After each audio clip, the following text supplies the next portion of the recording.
प्यारे बच्चों, motion education में आपका स्वागत है। मैं आपका अपना किशन कुमार पाठक आज आपके लिए लाया हूं पाठ 7 समाकलन में प्रतिस्थापन द्वारा निश्चित समाकलन करना।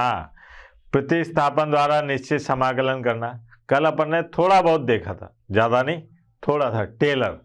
आज अपन पूरी पिक्चर देखेंगे कि प्रतिस्थापन द्वारा निश्चित समाकलन कैसे करते हैं। सवालों से देखते हैं साहब। ये है अपने पास में एक निश्चित समाकलन। अब अपने को इसको प्रतिस्थापन द्वारा कैसे हल करेंगे वो देखते हैं। यहाँ पर हल देखना जरा ध्यान से। हल यहाँ है i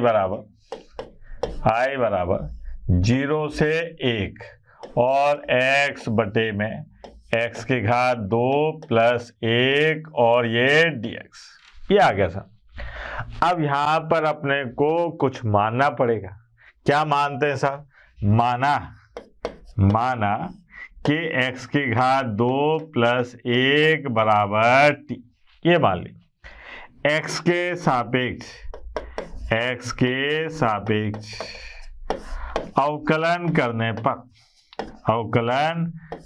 पर अब x के सापेक्ष अवकलन करने पर क्या होगा बेटा?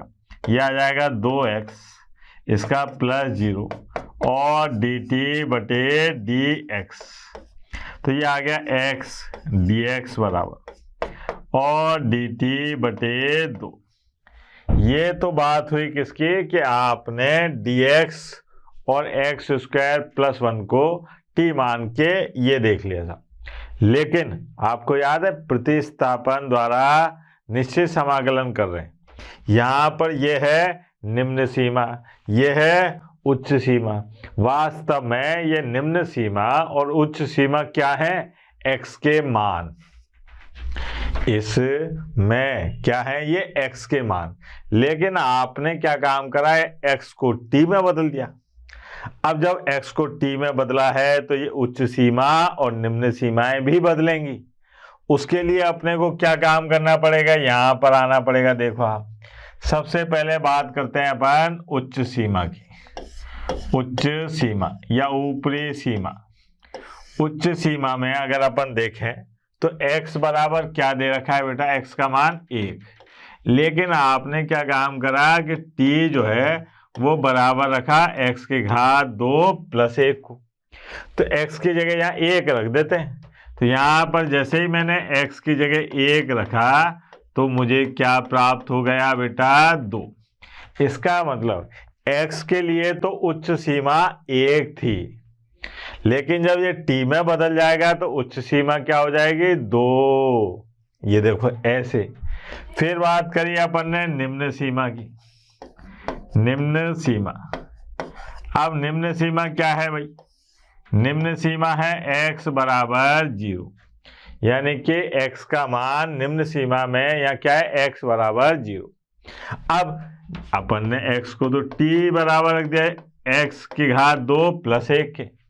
तो यहाँ पर जब x के जगह पर 0 रखेंगे तो अपने को निम्न सीमा क्या प्राप्त हो जाएगी? 1।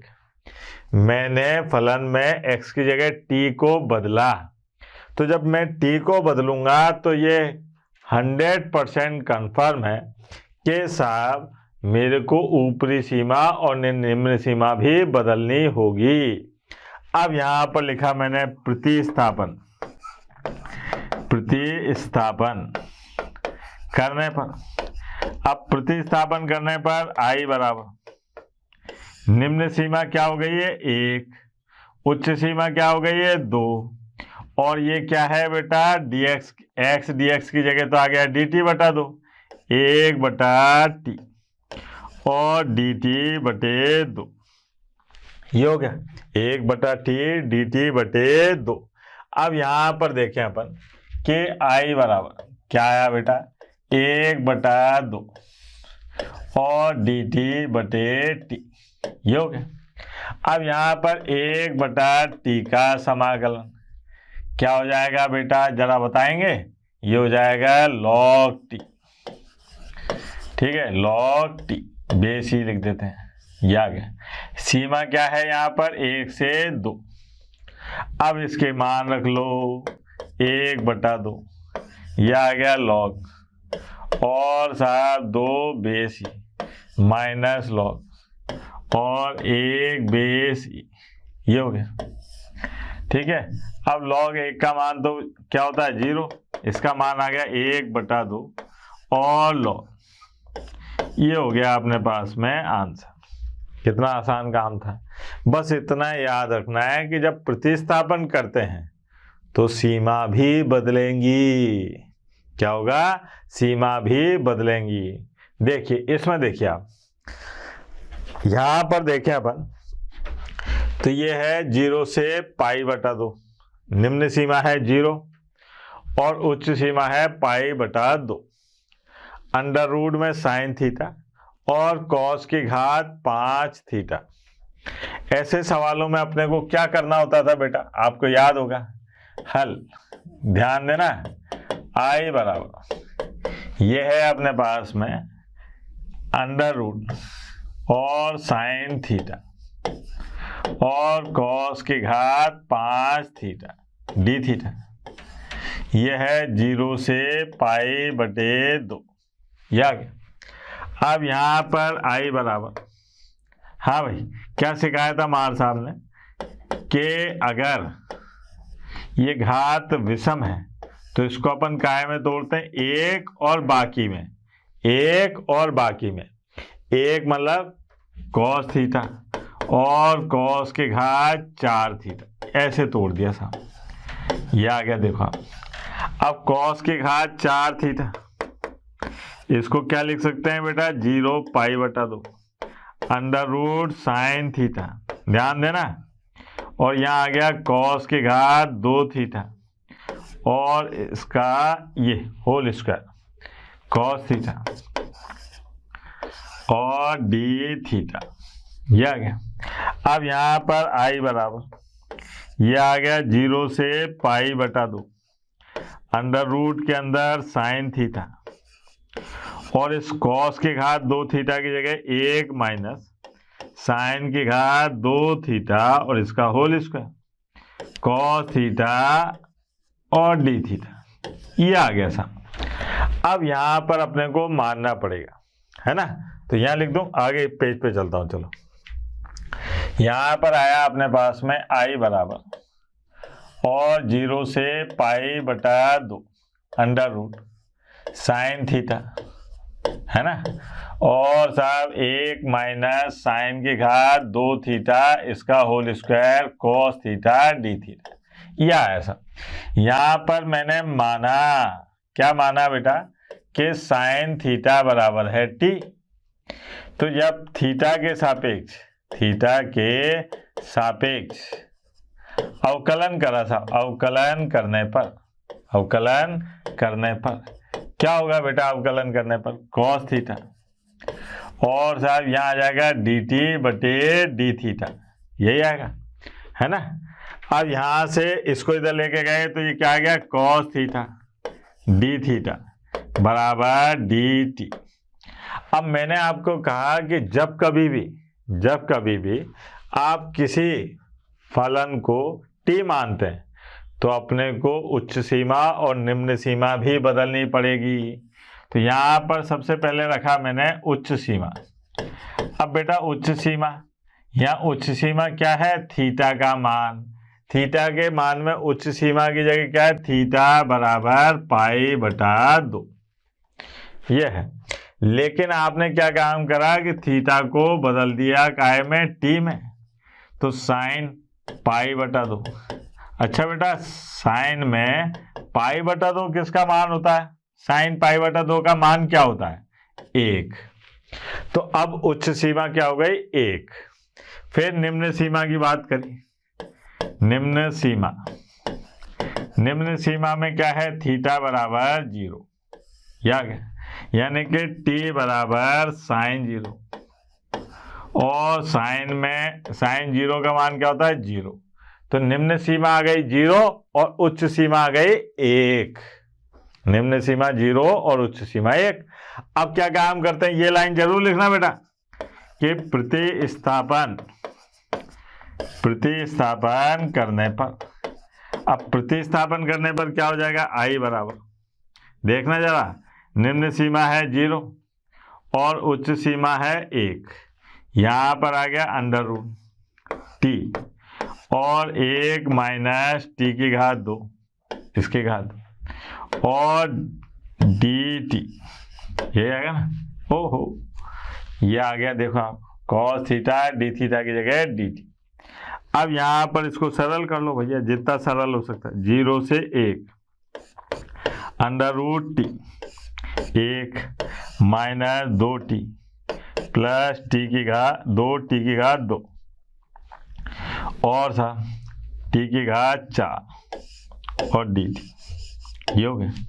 अब यहाँ पर ध्यान से देखिएगा, ये घात है 1/2, तो ये आ गया आई बराबर, हाँ भाई 0 से 1 टी की घात 1/2 माइनस 2, ये आ गई टी की घात 5/2, फिर आए अपन 4 में आधा जोड़ा सा, कितना हो जाएगा, टी की घात 9/2 और डी टी।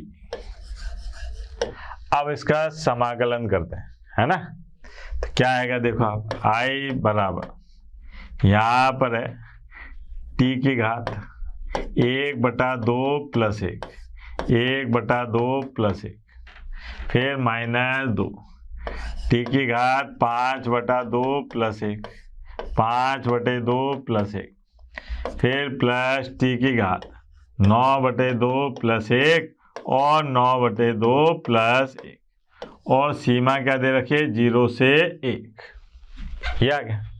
अब इसके मान इसमें रखेंगे और सरल करेंगे, तो जब 1 रखेंगे तब क्या आएगा, देखो आप, आई बराबर, पहले इसको सरल कर लें लक्षण से, तो ये आ गया 3/2, पलटी मारेगा तो 2/3 टी की घात 3/2, फिर माइनस यहाँ पर कितना आ रहा है, देखो आप, देखना बेटा, ये आ रहा है अपने पास में 5 और 2 7/2, पलटी मारेगा तो कितना हो जाएगा, -4/7 और डी की घात 7/2, टी की घात 7/2, ठीक है। फिर यहाँ पर देखो 11/2, तो ये आ गया प्लस 2/11 और टी की घात 11/2, और सीमा क्या चल रही है, 0 से 1। अब जब 1 रखेंगे, है ना, अब सीमा हटाते हैं, तो क्या बचेगा, 2/3 माइनस 4/7 प्लस 2/11, है ना, फिर माइनस यहाँ क्या बचेगा, 0 -0 प्लस 0। अब इसको सरल करना है अपने को, है ना, 2/3 माइनस 4/7 और 2/11 को, इसको सरल करते ही आपके पास में इसका प्यारा सा आंसर प्राप्त हो जाएगा। अब ये सरल मेरे से मत करो ना, ये तो आप करो, थोड़ा बहुत तो लगाओ, गणित इतनी भी कठिन नहीं है जितना लोगों ने बना रखा है, बड़ी आसान है, एलसीएम लो, लंबी लंबी दो। अगला प्रश्न देखते हैं अपन, ये देखो बड़ा मजेदार प्रश्न है, यहाँ पर है 0 से 1, है ना, मैं आपको सवालों के माध्यम से प्रतिस्थापन द्वारा निश्चित समाकलन करना सिखा रहा हूं, ठीक है। अभी गुणधर्म भी आएंगे इसके, वो कल पढ़ेंगे अपन, लेकिन यहाँ पर क्या है, प्रतिस्थापन द्वारा निश्चित समाकलन को कैसे हल करते हैं ये बात कर रहे हैं अपन, है ना। तो यहाँ पर देखिए 0 से 1 sine inverse 2x/1 plus x की घात 2, इसका मान निकालना है साहब। तो यहाँ पर हल आई बराबर, हल आई बराबर क्या है साहब, 0 से 1 और साइन इनवर्स 2x और बटे में 1 प्लस x की घात 2 और साहब dx, या क्या। अब यहाँ पर माना, क्या माना बेटा, कि x बराबर tan थीटा, x बराबर क्या आ गया अपने पास में, tan थीटा, यही है, x बराबर tan थीटा, तो थीटा बराबर क्या हो जाएगा बेटा, थीटा बराबर आ गया tan इनवर्स x, ये हो गया, है ना, tan इनवर्स x। यहां पर अपन मान रख लेंगे, थीटा बराबर क्या आ जाएगा, tan इनवर्स x। यहां पर x के सापेक्ष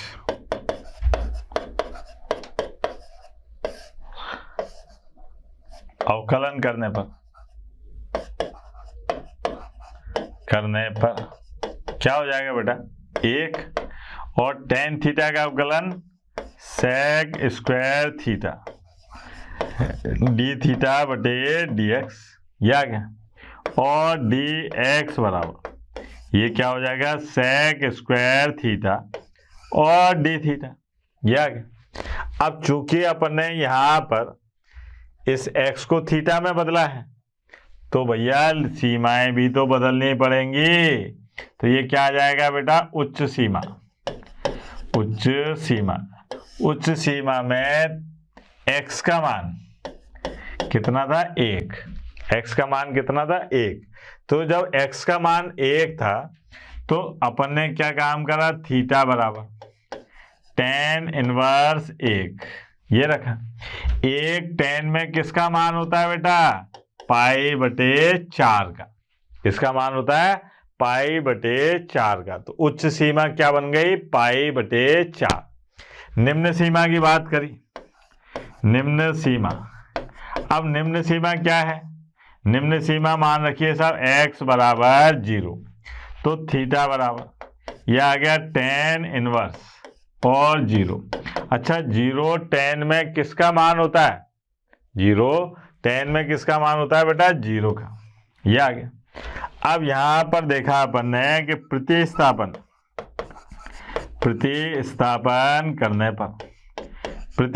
करने पर i बराबर, यहां पर देखें भैया ये सीमा है 0 से पाई बटे 4। यहां देखना जरा साइन इनवर्स है ना, ये आ गया अपने पास में 2 tan थीटा और बटे में 1 प्लस tan स्क्वायर थीटा है ना, और dx की जगह पर sec square theta d theta, ये हो गया।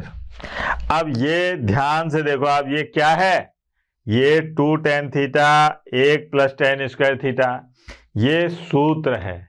और किसका सूत्र है बेटा, ये है साइन 2 थीटा का सूत्र। तो यहां पर ये क्या हो जाएगा, i बराबर 0 से पाई बटे 4 और साइन इनवर्स और साइन 2 थीटा और sec की घात 2 थीटा डी थीटा, ये हो गया। ठीक है, अब देखो टक्कर सीधी हो रही है भैया, टक्कर कैसी हो रही है, सीधी, कट गए। i बराबर यह आ गया 0 से पाई बटे 4 और 2 थीटा और sec की घात 2 थीटा डी थीटा, ये है। ठीक है, अब खंड से समाकलन याद आया, आइलेट। यहां पर ये थीटा तो काम करेगा अलजेब्रा का और ये त्रिकोणमिति का, तो आइलेट में क्या होता था बेटा, आइलेट याद आया, ये खंड से समाकलन में ए अलजेब्रा और टी ट्रिग्नोमेट्री। तो पहले किसको दूं, पहला नंबर देना पड़ेगा मेरे को थीटा को। तो ये 2 तो मैंने बाहर निकाल लिया है ना, ये 2 बाहर निकाल, थीटा को दे दिया पहला और इसको दे दिया मैंने दूसरा। ठीक है, अब कैसे करते थे खंड से समाकलन, पहले को छोड़ा दूसरे का समाकलन। ठीक है, फिर साहब माइनस पहले का अवकलन है ना, और दूसरे का समाकलन और पूरे का समाकलन, ये आ गया। ठीक है, और मैंने सीमा जो है ये बाद में लगा दी ऐसे करके, कोई दिक्कत भाई, कोष्ठक के बाहर लगा दी। ठीक है ना, कोई दिक्कत नहीं होनी चाहिए इसमें। अब i बराबर 2, ये क्या हो गया थीटा और tan थीटा माइनस ये आ गया 1 और ये आ गया tan थीटा और डी थीटा और 0 से पाई बटे 4, ये हो गया। अब टेन थीटा का समाकलन याद आया? वो जो 11 सूत्र बताए थे ना हमारे सामने बड़े अच्छे से, जो आपने रट भी लिए होंगे, है ना। टेन थीटा का समाकलन क्या था? Minus log cos x, minus log cos x, या फिर लॉग सेक एक्स। क्या था? Log sec x. तो यहां पर आ गया माइनस, ये माइनस तो इसका, और ये आ गया लॉग सेक थीटा, ठीक है, और ये 0 से पाई बटे 4, ये आ गया। अब सब हो गया साहब, मान रख लो।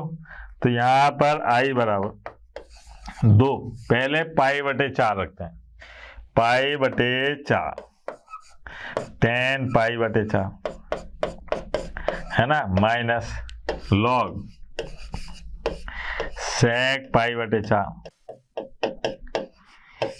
ठीक, फिर माइनस 2, यहां पर क्या आ जाएगा अपने पास? 0, और फिर 0 टेन 0, और माइनस लॉग सेक 0, ये हो गया। अब यहां पर देखो, हम यहां लिख दो इधर, है ना, कोई दिक्कत नहीं है। आई बराबर ये आ गया 2 और पाई बटे 4 गुणा 1। अच्छा, सेक पाई बटे 4 का मान कितना होगा? Under root 2। क्या होगा? Under root 2। तो ये आएगा लॉग माइनस लॉग 2 की घात 1 बटे 2, है ना, ये लिख दिया साहब। अच्छा, यहां पर ये तो सब 0 हो गया, माइनस 0। आई बराबर, अब ये आया इधर, तो यहाँ आ जाएगा पाई बटे 2 माइनस और लॉग 2 बेस, ये आया सब इसका आंसर। कितना मजेदार प्रश्न था, ठीक है, कठिन नहीं है, बस आपको पिछले सारी बातें याद रखनी है। खंड से समाकलन, प्रतिस्थापन द्वारा समाकलन, है ना, अवकलन, इन सब समाकलन और अवकलन एक दूसरे में बहुत अच्छी तरह से समाई हुई है। तो आप जब समाकलन करेंगे तो अवकलन का अपने आप रिवीजन होता चलता है। देखिए,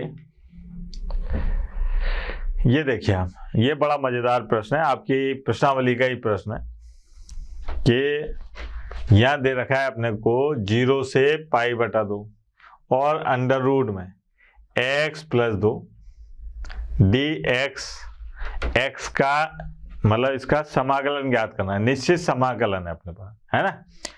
और साहब देखो कैसे करेंगे, यहां पर आए साहब हल, ये आपके जो किताब है उसी का सवाल है, प्रश्नावली का है ना। 0x और under root x plus 2 dx।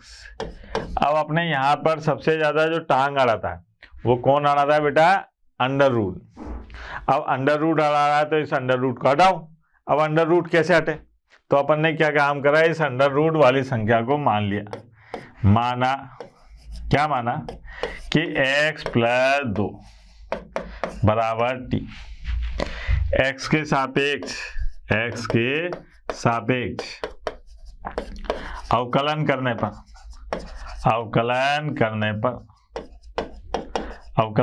पर ये क्या हो जाएगा? 1 और dt बटे dx। तो यहाँ आ गया dx बराबर dt, ये हो गया। अब यहाँ पर देखें, यहाँ पर जब अपन ने मान हटाया तो लिमिट भी बदलनी पड़ेगी। तो देखो आप उच्च सीमा की बात करें, उच्च सीमा क्या होगी बेटा? उच्च सीमा x का मान है 2, उच्च सीमा में यहाँ x का मान कितना है? 2। तो x को तो अपन ने t में बदला, x प्लस 2। तो यहाँ पर उच्च सीमा क्या हो गई बेटा? 4। फिर निम्न सीमा की बात करी, निम्न सीमा। अब निम्न सीमा में क्या है? निम्न सीमा है x बराबर 0। तो यहाँ पर t में रखा है 0 और प्लस 2, तो ये निम्न सीमा आ गई अपने पास में 2। अब प्रतिस्थापन करने पर यहाँ देखो आप खेला होगा, खेला प्रतिस्थापन करने पर, अब प्रतिस्थापन करने पर ये देखो आप, ये आ गई सीमा 2 से 4, इसकी जगह तो आ गया √t। अब इस x का मान क्या रखेंगे, दिक्कत ये आएगी। तो तरकीब नंबर 13 आइटम नंबर 14 लगाओ। x का मान क्या हो जाएगा बेटा, t-2, तो यहाँ हो जाएगा t-2 और √t और dt। यही बात समझ आए। यहाँ पर ये √1 के अंदर आ गया t-2। अब इसको अंदर गुणा कर दो तो क्या हो जाएगा बेटा, देखें जरा। i बराबर ये है 0 से, हाँ अब तो 2 से 4 और साथ t-2 है ना, और √t dt, यही था। अब गुणा करेंगे तो क्या आएगा देखना जरा, 2 से 4 इससे गुणा करो तो t की घात 3/2 -2 t की घात 1/2 और dt, ये आया बेटा, है ना। अब इसमें मान रखो, ये आ गया i बराबर t की घात 3/2 + 1 और 3/2 + 1 -2 t की घात 1/2 + 1 1/2 + 1 और सीमा क्या दे रखी है अपने को, 2 से 4, है ना। मान रख दे इसमें, तो यहाँ पर आ गया 2/3 t की घात, हाँ 2/3 का है वो 5/, यहाँ पर अब कितना आ जाएगा देखो आप, 5/2, तो ये आ गया 2/5 t की घात 5/2 माइनस ये कितना रहा है 3/2, पलटी मारी तो 4/3 और t की घात 3/2 और 2 से 4। अब i बराबर यहाँ पर आ गया अपने पास में 2/5, 4 की घात 5/2 माइनस 4/3, 2 की घात 3/2 माइनस 2 की घात का 4 की घात, क्योंकि पहले तो 4 रखेंगे ना अपन, 4 की घात 3/2 फिर माइनस, अब 2 रखो आप तो 2/5 और साथ 2 की घात 5/2 फिर माइनस 4/3 और 2 की घात 3/2, ये आ गया सर। अब इसको सरल मार साहब नहीं करेंगे, ये तो तुमको ही करना है भैया, जोड़ बाकी गुणा भाग तुमको करने हैं। मैं आपको प्रतिस्थापन द्वारा समाकलन, निश्चित समाकलन पढ़ा रहा हूँ, वो ऐसे होंगे। अब ये कैलकुलेशन छोटी मोटी, ये तो मार साहब से मत कराओ यार, है ना।